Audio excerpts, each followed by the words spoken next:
Boa noite a todos. Vamos dar início, então, ao bloco de uveites do Retina Instituto. E é com muita alegria e orgulho que hoje a doutora Danusa vai nos presentear com essa aula de esclerites. Ela é uma pessoa, posso falar pessoalmente, maravilhosa e uma profissional incrível. Tenho certeza que todo mundo vai aprender muito com a aula dela e vai ser ótimo ter ela aqui com a gente. Obrigada, Danusa, por aceitar o convite. Eu que gostaria de agradecer, Gabi e Tereza, né? Eu falei com a Tereza, Denise também, que eu acabei de conhecer. Adorei o convite, adoro as aulas do Retina Instituto. Falei com a Tereza que eu sempre assisto as aulinhas gravadas. Muitas vezes a gente não consegue participar ao longo da semana, mas eu sempre assisto as aulinhas gravadas e foi um prazer participar, né? Gabi foi nossa fellow querida, uma fellow exemplar, tanto é que está lá também com a gente como preceptora, e a Tereza, né, nem se fala, né? Uma médica espetacular, aulas incríveis, né? Espero fazer jus ao convite. Então, vou começar a falar, né, um pouquinho sobre as esclerites. Esse primeiro slide, o que eu quis com esse primeiro slide? Mostrar para vocês que quando o paciente ele chega num ambulatório de urgência com olho vermelho, esse olho vermelho ele pode significar múltiplas doenças. Ele pode ser uma uveiite aguda, uma conjuntivite, uma ceratite, pode ser desde coisas simples até coisas mais graves. Mas se esse olho vier acompanhado, além da hiperemia, de uma dor importante, a gente sempre tem que ter em mente na possibilidade de ser uma esclerite. E se for uma esclerite, a gente tem que ter em mente também que existe, às vezes, por trás dessa esclerite, uma doença sistêmica grave, né? E que pode trazer tanto um risco de vida para esse paciente, quanto um aumento da morbidade desse paciente. Então, a gente tem que estar sempre em mente, diante de um quadro de olho vermelho e dor, na possibilidade de ser uma esclerite. Então, gente, eu vou falar um pouquinho da experiência do nosso serviço nas esclerites, né? Esclerite a gente vê com muita frequência, mas não são quadros comuns, são quadros mais raros. E o que é uma esclerite? É um processo inflamatório da esclera. Ele pode ocorrer isoladamente ou em associação com doença sistêmica, como eu acabei de falar, compromete mais o sexo feminino, pacientes acima dos 30 anos, e ele, em 50% dos casos, pode ser bilateral, sendo que metade dos casos ocorrendo simultaneamente. E quando isso acontece, o risco de associação sistêmica é ainda mais alto. Quais são as manifestações clínicas mais comuns de uma esclerite? Primeiro, dor ocular intensa. Essa dor é a característica mais importante. É muito difícil você ter um quadro de esclerite sem dor ocular. Ela está presente em cerca de 97% dos pacientes. Essa dor é uma dor que desperta o paciente do sono, ela pode se irradiar para partes da cabeça. Então, a dor é a principal manifestação clínica da esclerite. Além disso, o paciente ele vai apresentar uma hiperemia. Essa hiperemia também, ela tem características próprias. Eu sempre gosto de examinar uma hiperemia de um paciente com esclerite fora da lâmpada de fenda. A hiperemia, ela tem uma coloração violácea, vinhosa, como se a esclera tivesse roxa. Ela compromete todo o plexo vascular ali na conjuntiva, vasos episclerais superficiais, os vasos episclerais profundos estão todos dilatados, né? E é uma hiperemia que não melhora com a instilação da fenilefrina. Eu uso muito o recurso da fenilefrina no colírio para me ajudar a estabelecer diagnóstico diferencial entre uma conjuntivite, uma episclerite, uma esclerite. Então, se você instilar uma fenilefrina 2,5, não ocorre melhora dessa hiperemia se é um quadro de esclerite. Outra coisa, a hiperemia da episclerite, que é um dos diagnósticos diferenciais, é uma hiperemia um pouco menos violácea, os vasos episclerais superficiais é que estão dilatados e não os vasos episclerais profundos.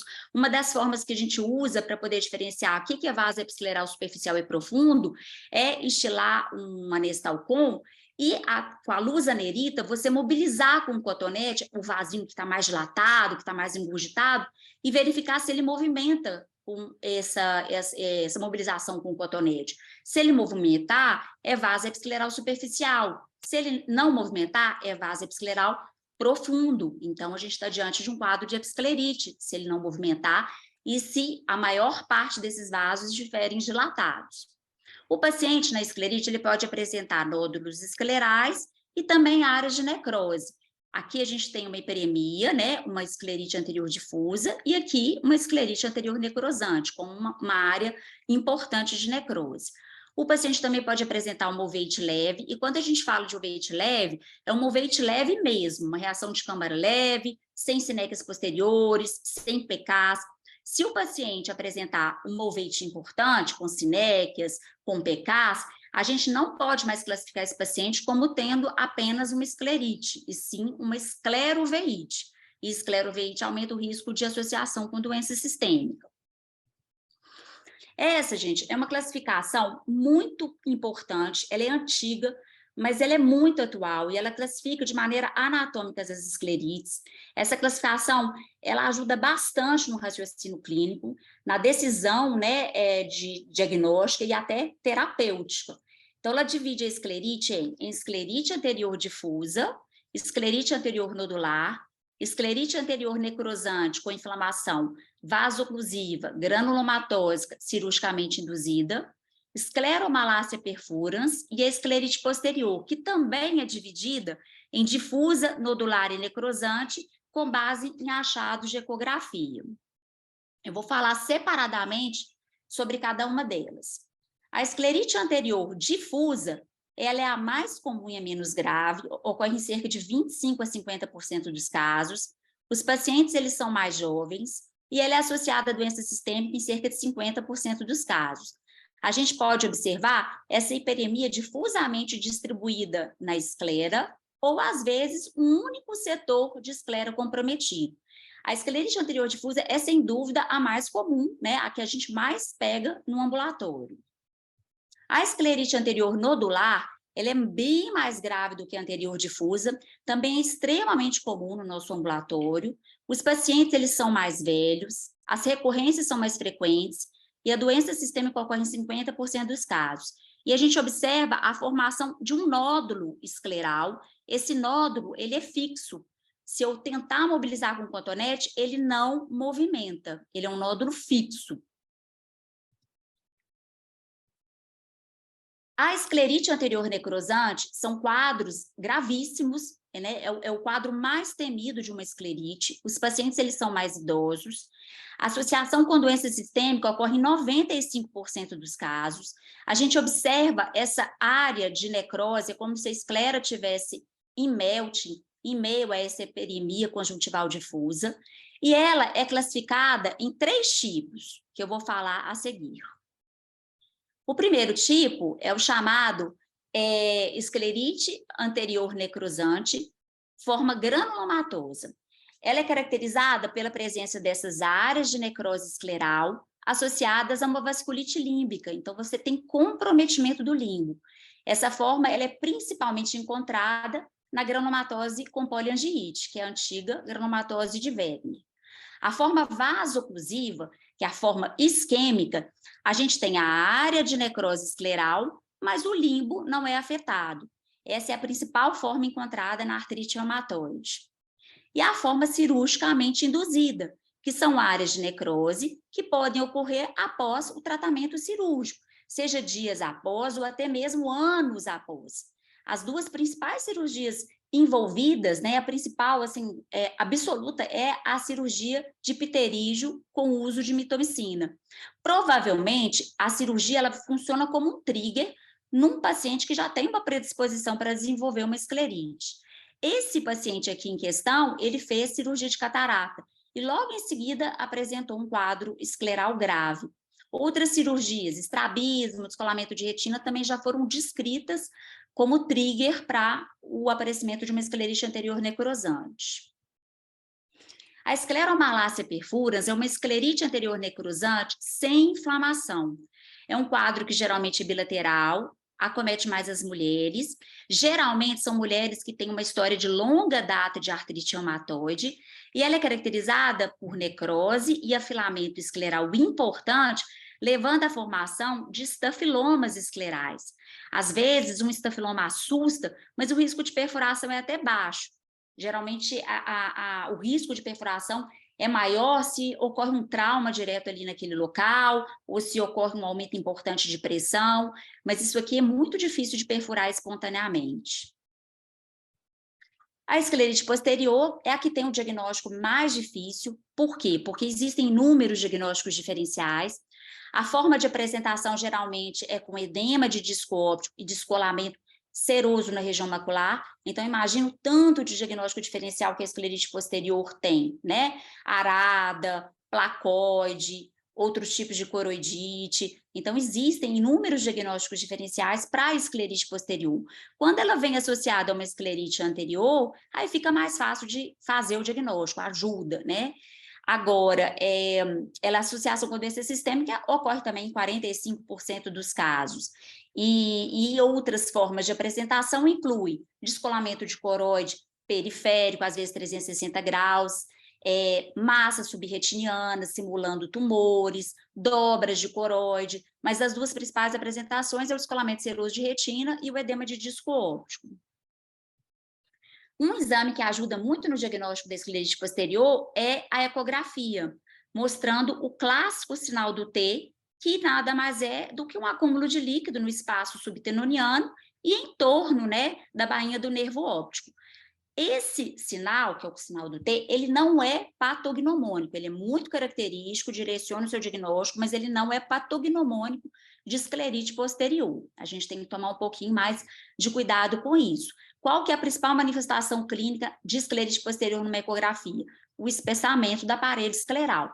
Mas, se você tem uma ecografia descrevendo um sinal do T, né, uma das possibilidades é a esclerite posterior. Com relação às associações sistêmicas que a esclerite pode ter, você pode ter tanto causas não infecciosas quanto causas infecciosas. Das causas não infecciosas, a artrite reumatoide e a granulomatose com poliargite são as duas manifestações mais importantes, são as duas doenças mais importantes. Mas existem inúmeras descrições de esclerite com policondrite, lúpus, Coogan, doença de BC, arterite temporal, Takayama, então tem inúmeros relatos. Existem esclerites associadas ao uso de medicamentos. Então, a gente tem que estar sempre lembrando das possibilidades sistêmicas que podem ser causas de esclerite. Das causas infecciosas, a gente pode citar causas exógenas e causas endógenas. Exógenas são micro-organismos, fungos e bactérias que geralmente atingem o nosso olho, nos nossos olhos por um trauma ou uma cirurgia, né? Por exemplo, trauma com vegetal, a gente tem sempre que levar a suspeita para o lado de fungos. Uma esclerite infecciosa pode, às vezes, ser por um trauma cirúrgico, uma cirurgia, né? E as causas endógenas são as causas infecciosas propriamente ditas, as doenças infecciosas propriamente ditas, como a tuberculose, herpes e sífilis. Com relação à propedêutica, ao diagnóstico. Primeiro, a anamnese de uma esclerite, ela deve ser uma anamnese bastante extensa, ela deve abranger todos os sistemas, e a gente simplesmente não deve fazer só uma pergunta se você tem algum problema de saúde. Não, a gente deve começar do fio do cabelo até a ponta do pé, perguntando sobre as possíveis manifestações clínicas que possam, às vezes, sugerir uma ou outra doença sistêmica associada à esclerite. Então, eu pergunto se tem sinusite de repetição, se tem afta oral, se tem pneumonia, contato com tuberculose, se inflama a orelha, dor nas juntas, alguma lesão de pele, se tem sangue nas fezes. A gente tem que fazer todas essas perguntinhas, porque às vezes o paciente esquece ou então não sabe que, por exemplo, uma lesão de pele, um eritema nodoso que ele tem, possa ter alguma associação com essa esclerite, né? Um problema de pulmão que ele teve no passado, pode ter alguma associação, um paciente tuberculoso em casa, pode, às vezes, ter uma associação com o quadro escleral que ele tem, né? Então, é importante fazer essas perguntas bem direcionadinhas, é uma anamnese bem de médico mesmo.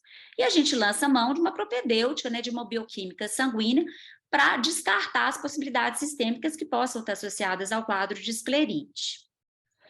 É muito importante fazer ecografia B, né? Mesmo que seja uma esclerite anterior, a gente pede uma ecografia B para descartar a possibilidade de ter uma esclerite posterior sem manifestação clínica visível no fundo de olho. Biópsia deve ser sempre realizada se suspeita de quadro infeccioso bacteriano ou fúngico, porque através da biópsia a gente vai conseguir isolar o agente causador da esclerite. Nesse caso, a biópsia ela é tanto terapêutica quanto propedêutica. E nos casos de esclerite posterior, é importante, às vezes, fazer uma avaliação multimodal, né? e lançar a mão de OCT, autofluo, indocianina, porque isso pode nos ajudar no diagnóstico e principalmente afastar outros diagnósticos diferenciais. Agora, eu vou mostrar alguns exemplos. Eu acho que oftalmo, gente, eu falo com os meninos lá do São Geraldo, acho que oftalmo é muito, assim, imagem. Então, eu vou mostrar alguns casinhos que a gente pegou, né, ao longo desses 20 anos aí de experiência em esclerite. A artrite reumatoide é, sem dúvida nenhuma, a principal doença sistêmica associada a uma esclerite. Na grande maioria dos casos, o paciente ele já chega com o diagnóstico de artrite. Em quase 80% dos casos, ele já chega falando que ele já é tratado de artrite, que ele é acompanhado pelo reumato. Aqui, nesse caso, a paciente tinha uma esclerite anterior nodular e ela apresentava, né, essas deformidades nos dedos das mãos, né, que são características de artrite reumatoide. Este outro paciente apresentou também um quadro de esclerite, só que uma esclerite anterior necrosante, associada à artrite reumatoide. Ela também já conhecia o diagnóstico, interrompeu a sua imunossupressão e surgiu no ambulatório com um quadro de uma esclerite anterior necrosante. A artrite reumatoide, gente, ela é muito mais comum do que a gente imagina, e do ponto de vista de esclerite, ela provoca muito mais uma esclerite anterior difusa e nodular do que esclerite anterior necrosante. Assim, é mais comum da gente observar esclerite anterior necrosante com as granulomatoses com poliangiite. A artrite reumatoide assim, a principal causa disparado das nossas esclerites anterior difusa e nodular. Granulomatose com poliangiite já é um pouquinho diferente da artrite reumatoide.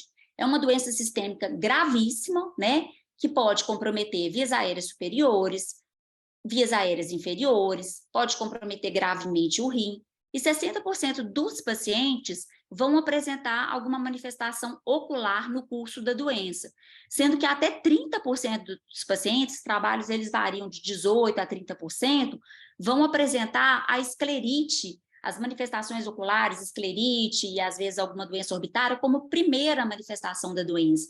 Então, olha a importância que o oftalmologista tem de lembrar dessa possibilidade, né?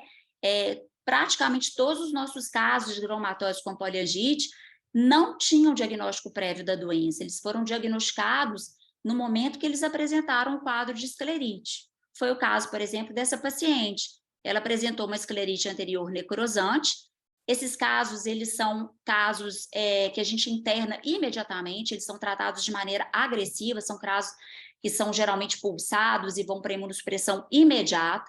Então, essa paciente ela foi internada e ela apresentava um sinal característico de granulomatose. Não é patognomônico, mas é característico, que é esse nariz em cela, que nada mais é do que uma destruição da cartilagem, né, nasal e desabamento da ponte nasal. É um sinal raro, mas é muito característico de granulomatose de Wegener. Na verdade, granulomatose com poliangiite. O correto é falar hoje em dia granulomatose com poliangiite, não granulomatose de Wegener. Essa outra paciente, ela é uma paciente que apresentou um quadro pequenininho de esclerite anterior necrosante, então ela foi internada, ela foi pulsada, ela foi tratada de maneira agressiva, iniciou imunossupressão precocemente, mas era uma paciente que não aderia bem a tratamento, então a esclerite dela foi aumentando progressivamente, né, várias crises, até chegar exatamente nesse ponto. Essa paciente, ela só conscientizou da gravidade do seu quadro quando ela apresentou um quadro pulmonar e quase morreu. Ela apresentava também uma sinusite de repetição, mas os exames dela nunca foram positivos para granulomatose com poliangiite. Ela nunca apresentou PANCA, CEANCA positivo. O diagnóstico dela só foi obtido através de biópsia de seio paranasal. E é uma paciente também que desenvolveu o nariz em cela. Esse foi um dos primeiros pacientes que eu tive, um paciente de 28 anos, fugiu um pouquinho da faixa etária. Ele apresentou um quadro de esclerite anterior difusa, associado à esclerite posterior. Aqui a gente consegue ver só o polo posterior com edema de disco, edema de mácula, mas ele apresentava lesões periféricas muito semelhantes à necrose retiniana por vírus, né? E a gente ficou muito preocupado com isso, mas a ecografia ajudou. Mostrou que, na verdade, aquelas lesões eram nódulos, eram verdadeiros nódulos esclerais, e que tinha esse aspecto inflamatório meio brancacento, simulando necrose. Esse paciente, ele tinha um CEANCA positivo, foi imunossuprimido, mas a imunossupressão não foi suficiente. Um mês depois, ele desenvolveu um quadro pulmonar mais grave, intensificou-se a imunossupressão e ele melhorou. Então, são quadros bastante agressivos e que têm que ser tratados de maneira mais agressiva mesmo. Esse outro paciente, um paciente que tinha um déficit cognitivo e que apresentou essa esclerite anterior necrosante gravíssima, que apesar de ter sido tratado, ter sido diagnosticado imediatamente, exames bastante alterados, ele foi pulsado de maneira agressiva, ele evoluiu com perfuração durante a internação e foi necessário a realização de um enxerto, né, de esclera e córnea. Então, você vê que mesmo tratando agressivamente, né, esses pacientes às vezes complicam. Se não complica de maneira ocular, complica às vezes com insuficiência renal aguda, né, que pode matar o paciente. Então, são pacientes que têm que ser diagnosticados imediatamente e tratados imediatamente. E essa, por último, dos casos de granulomatose com poliangite, o caso mais grave que eu já vi nesses últimos 20 anos e que apareceu recentemente, há um mês atrás, no serviço. O quadro dela era completo ocular, ela tinha esclerite anterior, ela tinha ceratite periférica associada à esclerite anterior. A gente tem que pensar primeiramente em granulomatose com poliangite. Ela tinha uveíte anterior granulomatosa, esclerite posterior com essas áreas de bolsões de descolamento de retina, meio necrosante também. Ela veio com hipótese de doença de Arado. Olha a retina dela, atrás do cristalino aqui. Um olho pele, o outro vultus. Foi tratada de maneira bastante agressiva, pulso de metilprednisolona, pulso de ciclofosfamida, até injeção intravítrea a gente fez em um dos olhos, e ela evoluiu com melhora do quadro. O olho direito continua com percepção de luz, mas esse aqui está melhorando progressivamente, o olho esquerdo tem melhorado progressivamente. E sistemicamente ela apresentava manifestações pulmonares, ela apresentava sinusite, otorreia, ela tinha nódulos cavitários no pulmão. A única alteração, felizmente, que ela não tinha era alteração renal, um quadro gravíssimo, dramático. Policondrite recorrente é outra doença autoimune também associada às esclerites. Nós tivemos a sorte de pegar os pacientes com esclerite anterior difusa, associada à manifestação clássica da policondrite, que é essa inflamação no pavilhão auricular externo. É uma inflamação que, além de deixar a orelha vermelha, inchada, deixa também extremamente dolorosa. Quando o paciente chega com a esclerite e a inflamação, a gente mata o diagnóstico na hora, né? Porque não existem manifestações clínicas laboratoriais que fazem o diagnóstico de policondrite recorrente, o diagnóstico é clínico. Esse paciente, ele tinha esclerite e chegou aqui com essa orelha. Eu perguntei até para ele se ele lutava jiu-jitsu. Ele falou que não lutava, não, que nunca lutou, não. Mas também não tinha uma história de uma inflamação importante da orelha. Mas a orelha dele não deixa, né, dúvidas de que provavelmente esse quadro de esclerite estaria relacionado à policondrite recorrente. As esclerites fúngicas são esclerites infecciosas. Esclerites infecciosas são muito graves. Assim, para mim, depois de esclerite necrosante, as esclerites infecciosas são as mais graves, porque muitas vezes a gente não consegue isolar o agente infeccioso, e se a gente não consegue isolar o agente infeccioso, a gente não direciona o tratamento. Então, é difícil você salvar um olho de uma esclerite infecciosa se você não isolar o agente. Nesse caso, eram 3 pacientes com esclerite fúngica, eram do sexo masculino, e a história é sempre a mesma, trauma com vegetal. Trauma com vegetal, paciente que é trabalhador rural, e às vezes relata que entrou um galinho de flor, de planta, um baguinho de café, tem que suspeitar que a esclerite seja fúngica. Geralmente, ou ela vem na forma nodular, ou às vezes na forma necrosante. E, às vezes, ela se estende para a região do limbo, infiltra a câmara anterior e dá esses plastrões, assim, grudados no endotélio. Quando a gente pega um quadro assim, a gente pensa na hora em fungo, né? E aí a gente direciona o tratamento. Dos fungos, o mais associado à esclerite é o Fusarium. Esclerites bacterianas, para mim, são ainda mais graves do que as esclerites fúngicas. Geralmente, o paciente chega com uma esclerite teoricamente anterior nodular, mas o nódulo não é um nódulo escleral verdadeiro, é, na verdade, um abscesso. Se a gente consegue fazer a biópsia e isolar o agente, que foi o caso desse paciente, a gente direciona o tratamento e consegue melhorar o quadro ocular. Agora, o outro paciente, esse aqui, a gente não conseguiu isolar o agente. A esclerite dele migrou por toda a esclera, múltiplos abscessos. Formava num lugar, melhorava em outro, formava em outro, melhorava em outro. Infelizmente, esse paciente ele foi para a enucleação. A gente não conseguiu salvar o olho desse paciente. Essa é uma outra pacientinha da doutora Sara, que estava internada, suspeitou-se de esclerite anterior nodular, mas esse nódulo aqui, ele dobrou de tamanho em 2 dias. Então, na verdade, não era um nódulo verdadeiro, era um abscesso. Dito e feito, foi para tratamento cirúrgico, biópsia, era um abscesso. Isolou-se o agente Staphylococcus aureus, e nesse caso foi uma disseminação endógena, a partir de um foco que ela tinha de uma sinusite prévia. Ela tratou, direcionou o tratamento para o estafilococcus, melhorou, ficou bem. Tuberculose também é uma causa que a gente tem que sempre que lembrar de associação com esclerite. As esclerites mais comuns relacionadas à tuberculose é anterior nodular e esclerite posterior. Aqui um caso de esclerite posterior com múltiplos descolamentos serosos, um pouquinho de edema de disco, e a ecografia mostrava um espessamento da parede escleral. A paciente tinha um quadro doloroso muito importante. Aqui o OCT, no momento da apresentação, o teste tuberculínico era forte e ator, e com 2 meses de tratamento para tuberculose sem corticoide, houve resolução completa do quadro ocular.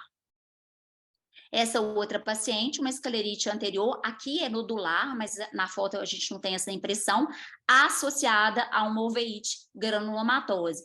Então, quando você tem uma esclerouveíte, a chance de associação com doença sistêmica aumenta, principalmente doença sistêmica infecciosa. Essa paciente, ela tinha um teste tuberculínico forte e ator, a gente exclui todas as outras possibilidades, ela fez tratamento para tuberculose sem corticoide e houve melhora do quadro. Esse outro paciente com uma suspeita de sarcoidose, na verdade uma sarcoidose presumida, chegou com esse quadro de uma massa subretiniana simulando uma metástase, né, um tumor de coroide. Nesse momento a gente pensa até em tuberculose, mas o teste tuberculínico dele ficou assim, borderline, 8, 9. Enquanto ele realizava o restante da propedêutica, nós fizemos uma injeção subtenoniana de triancinolona e ele evoluiu com a melhora completa do quadro ocular. Então, ele ficou com um diagnóstico de uma sarcoidose presumida. A ecografia dele mostrava um espessamento importante, alargamento do espaço subtenoniano com líquido, essa grande lesão, né, nodular escleral, e esse paciente nunca mais apresentou nenhuma recidiva. E aqui um quadro simples de herpes associado à esclerite.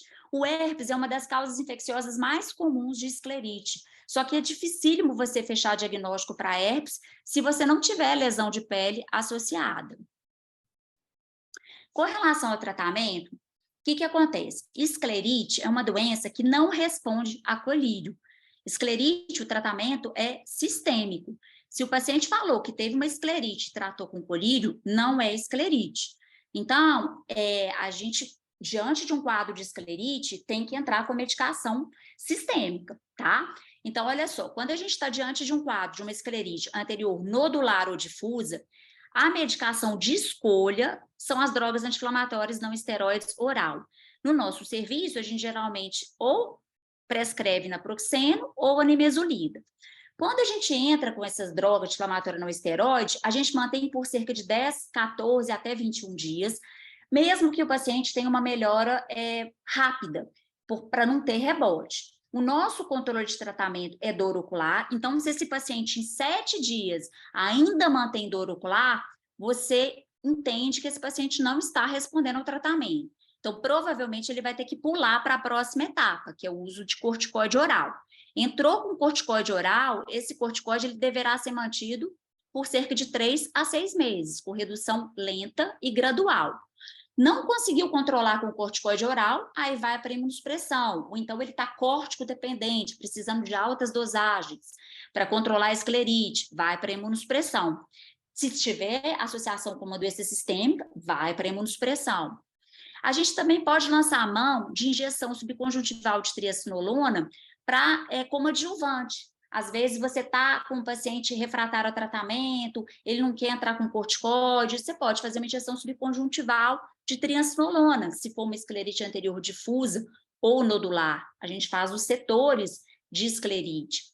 Ou então o paciente está diminuindo a dose do corticoide, recidivou com a esclerite, você pode fazer um resgate com a injeção subconjuntival de triancinolona.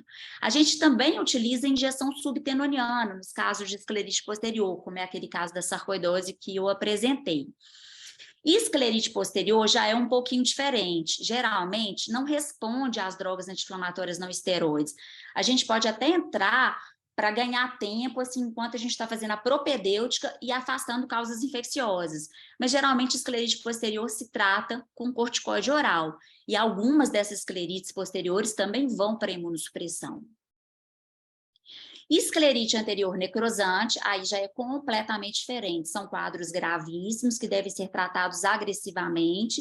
Lembre-se que a principal associação clínica é granulomatose com poliangiite. Praticamente todos os casos que tivemos teve associação com granulomatose e poliangiite, né? E a primeira manifestação clínica da doença foi o olho.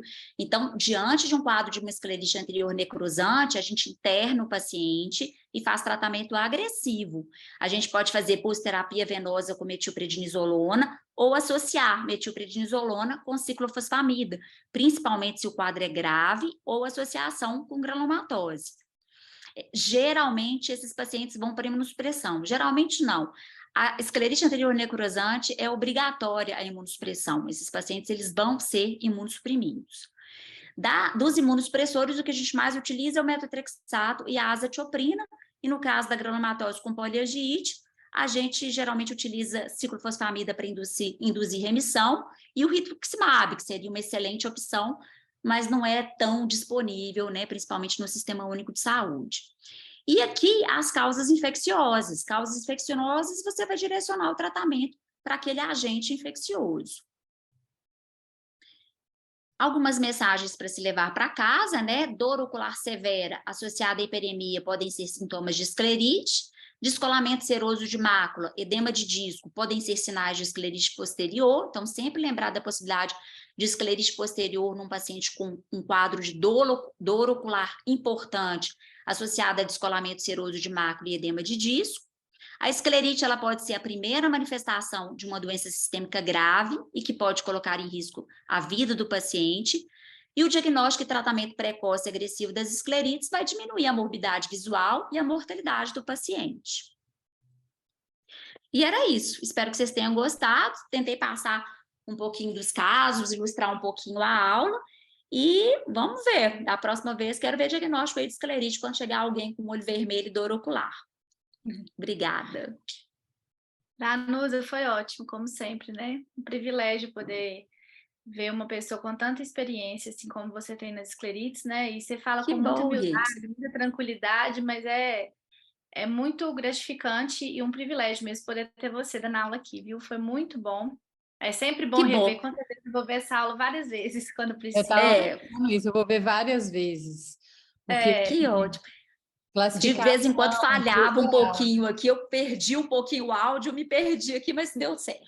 Aqui foi Nossa, tudo normal, foi lindo. incrível, Então pessoal. tá Os bom. casos clínicos muito bons mesmo, foi excelente, Danusa. Você Alguns comentou, você viu, né, Gabes? é, Você chegou a ver lá no serviço.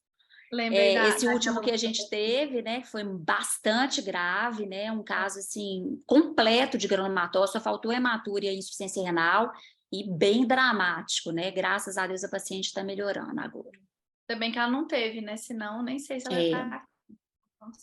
Com certeza. Danusa, você falou de esclerite induzida por cirurgia. Em estrabismo, você já viu algumas esclerites assim mais leves induzidas? Não. Unilateral? Não. Não, eu já vi esclerite pós-cirúrgica, né? É descrita com cirurgia de estrabismo. Mas eu já vi da catarata, inclusive aquela foto que eu mostrei, uma paciente que veio lá do centro oftalmológico pós uma cirurgia de faco, por incrível que pareça, não foi nem FEC, né? Aquela Foi que tinha uns faco. pontos. Eu achei que fosse ciclofoto aquilo, eu fiquei achando. Deixa eu ver se eu consigo voltar aqui aonde que é essa aqui, ó, quer ver? Deixa eu ver se eu consigo voltar aqui nela. É a fotinha da cirurgicamente induzida. É uma Sei. que tem alguns pontos. Eu queria perguntar se era Essa ciclofóbica. aqui, ó. Essa, mas Pareceu tá ciclofóbica. atrás. Ela operou tá aparecendo a foto aí?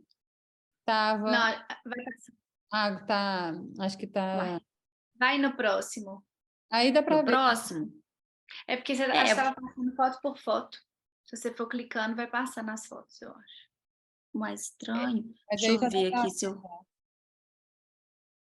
Tá escura a tela, deixa eu ver se eu... Ah, tá, beleza. Entendeu? Exatamente. Aqui, essa paciente, ela fez a cirurgia de catarata, foi faco, e era uma senhora muito idosa, cirurgia super tranquila, e evoluiu com essas áreas de necrose. Ela foi lá para o Hospital das Clínicas, para o Hospital São Geraldo, e como era uma paciente idosa, a gente internou no HC e não no São Geraldo. Gente, foi a sorte. Você acredita que a gente fez pulsoterapia e ela faleceu da pulso? Nossa. Sim, gravíssimo, foi assim, gravíssimo. Ela já tinha um comprometimento, assim, sistêmico, né? Mas ela faleceu durante a internação. Esse caso foi dramático. Então, eu já vi com cirurgia de catarata. A grande campeã é a cirurgia de pterígio com uso de mitomicina e cirurgia de descolamento de retina, que passa aquela faixa, sabe? Então, eu já vi nessas 3 situações. Mas tem descrito com estrabismo. Estrabismo eu nunca vi, não. Tá. Talvez porque estrabismo, né, é mais em criança, né? Então, assim, foge um pouquinho da faixa etária de esclerite, né? A gente sabe que a cirurgicamente induzida, a cirurgia, ela funciona como trigger numa paciente com predisposição, né? Então, assim, estrabismo não. Você já teve algum, Games? Não, é porque eu atendi recentemente agora no pronto-socorro uma paciente adulta de estrabismo. Ela tem 27 Entendi. anos. Ela fez cirurgia, Uhum. estava tudo bem, começou com um quadro típico de esclerite anterior difusa, assim, não era necrosante, mas anterior difusa. E até então, a única coisa que ela tem positiva na história foi a cirurgia de estrabismo recente e ela teve catarata congênita, mas estou Uhum. investigando ainda. Perguntei para já abrir o leque aqui, acompanhando ela. Mesmo que o paciente ele tenha tido uma esclerite, você fazer uma ligação com a cirurgia, esse paciente ele tem que ser investigado sistemicamente, entendeu? Ele Ele tem pode ser doença, mais sensível, né? exatamente, ele pode ter uma doença sistêmica escondida por trás, entendeu? Vou dar no Ótimo. exame. Pode falar. Eu que mexo com cirurgia. Essa paciente, então, ela não necessariamente apresenta alguma dica para gente no exame pré. Tipo assim, não tem reação de câmara, nunca teve pode nunca ter tido um quadro inflamatório no olho. Exatamente, Filme de nada. terror mesmo. Nada. Olha só, o doutor Fernando Oreves, quando ele era meu preceptor, meu chefe do serviço, né, do setor de UVIs, ele operou de catarata, cirurgia fantástica, foi com o doutor Fernando Trindade, ele teve uma esclerite, mas uma esclerite leve, ele teve uma esclerite anterior difusa, e não tinha nada assim, né, tipo, nenhuma condição prévia ocular, nunca teve nada, pode aparecer do nada mesmo. Mas eu vou aproveitar esse gancho, porque Gabs conversa muito isso comigo, minha área é cirurgia e Gabs é uveíte.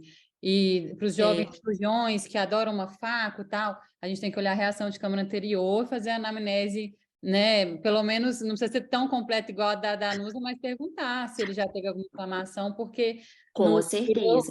Por operandis ali, a pessoa não faz, nem vê uma, né, assim, se o paciente que tem, a gente não vê, imagina, assim, esse que não dá nem sinal, a gente tem que, jovens que estão assistindo... A anamnese, ela tem que ser extensa mesmo. Eu tive um caso no consultório de uma faco, né, de uma faco, colocou até lírio multifocal, a cirurgia ficou maravilhosa, e assim, teoricamente, a anamnese prévia dela não tinha nenhuma informação. E aí, um mês depois da cirurgia, ela evoluiu com uma uveíte granulomatosa, assim, brutal, PKs matonfete distribuídos por toda a córnea, a lírio ficou toda suja, eu falei, não, perdeu a cirurgia. E assim, aí a gente vai fazer a investigação, né, anamnese de uveíte, anamnese de médico, anamnese de esclerite, anamnese de médico, e aí eu perguntei para ela se ela tinha uma doença prévia, ela falou assim, já, eu tive uma doença, eu tive sarcoidose. Aí eu falei, nossa senhora, pronto, não preciso nem te pedir exame. Então, assim, e ela não relatou, porque primeiro que foi fazer a cirurgia de catarata, uma catarata normal, né? E ninguém perguntou. e ela desenvolveu com uma reação inflamatória 1 mês depois da cirurgia, importantíssimo. Então, é importante fazer uma anamnese mesmo bem feita, né? Verificar se tem alguma doença diagnosticada, se toma algum remédio, né? Porque às vezes o paciente, ele não fala, né? Ele não acha que tem relação com o que ele vai fazer, com o problema que ele tem. Ele acha que o olho é uma coisa à parte, né? Não tem nada. Exatamente. Exatamente. O Rodrigo Versiani perguntou aqui, Danusa, se você já teve algum caso de esclerite por acanthamoeba como única manifestação. Não, graças a Deus, não.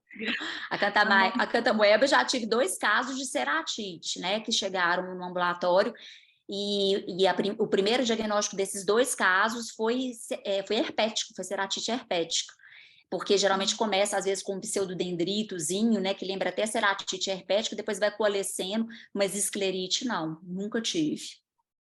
Tá, ótimo. Muito bom. Ótima discussão, Foi muito excelente. Como sempre, sem palavras, maravilhoso demais. Que joia, que bom. Fico feliz, estou à disposição, tá? É muito completo. Muito obrigada, muito bom. Que bom. Mais alguma dúvida, gente? Podemos encerrar? Podemos, né, Dê? Rodar, então, muito obrigada a todos pela presença aí no pré-feriado. Tenho certeza que essa aula vai ser muito visualizada, porque ela foi muito boa. Que bom. Obrigada, viu, Guiz? Obrigada a todo mundo. Obrigada, Denise. E boa noite para todo mundo. Estou sempre à disposição, tá bom? Dá mais um convite de Gabi, de Tereza. Estou aqui às ordens. Muito obrigada. Boa noite. Tchau, tchau. Até mais. Tchau, gente.